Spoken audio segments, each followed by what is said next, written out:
let's talk about the Starfield showcase and how it's going to affect my modding. And random guy, if you're watching, there could be a bug planet. There's lots of bugs. Oh, the temptation. Right, anyway, let's get on with it. I don't know if you noticed, but there's a base building outpost feature of the game, right? And one of the features I had, or one of the ideas I had for Fallout 4 was having a terminal that offered quests. And you could build it in settlements and get your quests that way. So all you have to do is build this terminal in your settlement, and you could start getting quests for anything. You could have like, for instance, if it was BattleTech, you could have a Comstar terminal. You could have an exploration terminal. You could have a bandit terminal, all offering different quests. All you'd have to do is build the right terminal, and you'd get the quests. Now, if I took that idea forward for Starfield, when you build your base, your outpost, you could build one of those terminals and access a central database full of ideas, which is basically my way of saying it's on the computer, but let's pretend it's somewhere else, right? Maybe make a location later on, a quest where all these central databases are kept, and you can go there and talk to the people who run the place. Maybe kind of like serial upgrade style. One place to rule them all in the darkness behind them. But anyway, the point is you build a terminal in your base, and then you can access a quest. This means I don't have to make NPCs for quests to offer quests. It gets rid of all the possible problems that's associated with that, and launching quests. That should get rid of that as well. Provided you can launch quests from a terminal, that should solve all them problems. I'm guessing because it's in the future, there will be terminals of some kind. If there isn't, I'd be very surprised. But anyhow, it means you could launch a quest from a simple terminal, so it gets rid of the need to build a location.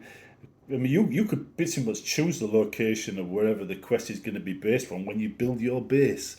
So I don't have to do that. I don't have to make the NPCs. That makes it a lot easier. And it solves a few problems with Bethesda's quest launching system, because it's just got worse over the years. Now, once you click on accept quest, I can spawn whatever I need at the quest location. And when you come back to get the reward, I can remove the bodies. So it cleans up after itself. So it's a nice, neat system. And I think, overall, this could be one of the easiest quest things I've ever done for Bethesda games, to be honest. Because I can spend my time making the locations you're going to. So instead of making, like, say, version 1 is making Helgen, version 1 could be an entire area full of bandits you've got to go to. A planet, a bug planet.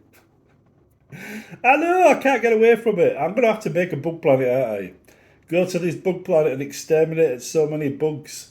It could be at a point, yeah. See, these generic quests are kind of stocking fillers.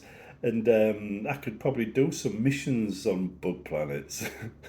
I could probably create a planet or a system full of bugs, right? And then have it as a regular feature of quests, exploration quests maybe. So you just go there and shoot bugs for money, over and over again. Yeah, good way of generating cash and giving the player something to do that involves action. And maybe every now and again make a really big bug. But yeah, this is the kind of things you can do anyway. So you could align yourself with various factions, and maybe even have a bandit base and an explorer base. It's entirely up to you. But it puts the ball in your court how you want to do your quests, and how you want to accept them, and how you want to carry them out. I'll just make the locations you go to, which is the fun part, to be honest. Fill it with whatever I want. I mean, I could have a bandit world, a world that's just outlaws. And again, repeatable quests. These are sort of repeatable quests that I regard as not mainstream, not the main part of the mod. They're just something you do in between the quests just to pad it out a little bit. But the actual stories and stuff, they can use the same locations. If I was to build a big city full of bandits, you might have to sneak in there and get to a tower to retrieve documents as part of a main quest, which means fighting your way through wave after wave of bandits, or being stealthy and finding a back way in. And I could do that. You know, I could make it so if you say if there's computer skills in there, for instance, that if you've got the right skills, you can hack your way through a secret route to the location without firing a shot. So there's all kinds of things I can do, and these worlds, because it's a whole world, it's dead easy to fill a world full of bugs and then put a big bug in the middle someplace and then make that big bug part of a main story and everything else is just stocking fillers. And it's dead easy to make a bandit world, with a bandit boss at a certain location you've got to assassinate, and have you go back and forth to the world to just raid bandit territories, and then every now and again do a main quest where you've got to actually take on the bandit boss as part of a decent quest. It's dead easy to do that. It makes it a bit more organised. The danger is that it becomes a bit like Fallout and generic if I'm not careful. So I've got to add depth, I've got to add feeling to it.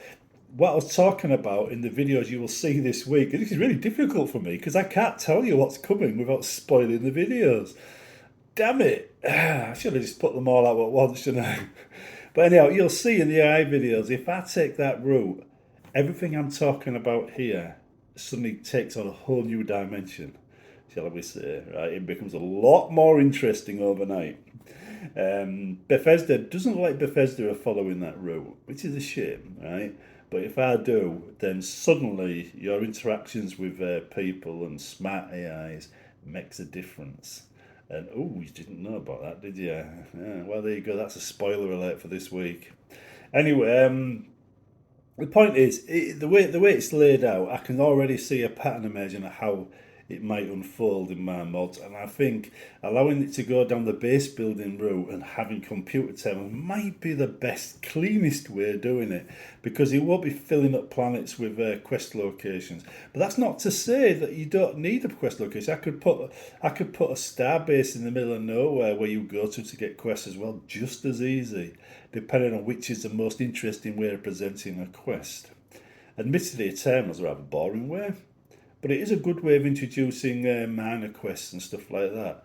Maybe if you want to do a whole guild, you'd have to have a location someplace. This is a place what they call home. But yeah, you might even have an outpost on a gigantic bug planet, which is constantly under attack by bugs, and you will land there and you will help them fight them off, and then maybe upgrade their defences a bit. You know, there's loads of stuff. When you think of the ideas, I mean, they're already. I mean, I only saw that. That video about what, an hour ago, and already the ideas are flowing. Like so. Anyway, that's what I'm thinking. I'll see you in the next one.